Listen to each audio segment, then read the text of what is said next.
Asia cup ম্যাচের আগে ভারত পাকিস্তান সীমান্তে গোলাগুলি হয়েছে। এর ফলে আবারও উত্তেজনা ছড়িয়ে পড়েছে দুই দেশে।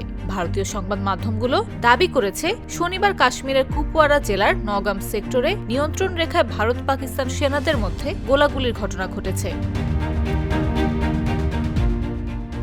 ভারতীয় সংবাদ মাধ্যম নিউজ 18-এর প্রতিবেদন অনুযায়ী পাকিস্তানি সেনারা গুলি চালালে ভারতীয় সেনারাও পাল্টা জবাব দেয়। ভারতীয় সেনা সূত্রকে উদ্ধৃত করে জানানো হয়েছে, ছোট অস্ত্র দিয়ে এই গুলি চালানো হলেও এটি আনুষ্ঠানিক যুদ্ধবিরতির লঙ্ঘন হিসেবে গণ্য হয়নি।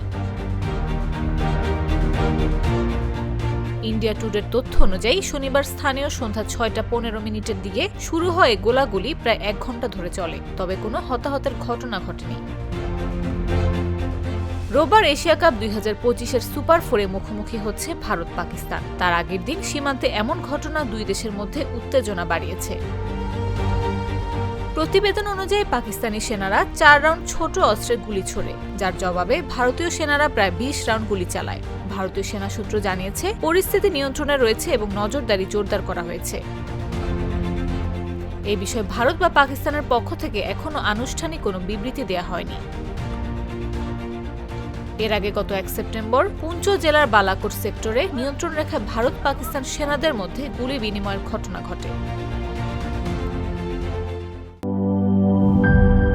নায়াসিনামাইড ও স্যালিসাইলিক সমৃদ্ধ লিলি ফেস ওয়াশ, যা ফেসের ডেড স্কিন সেল দূর করে দেয় দ্বিগুণ ফাস্টার ব্রাইটেনিং।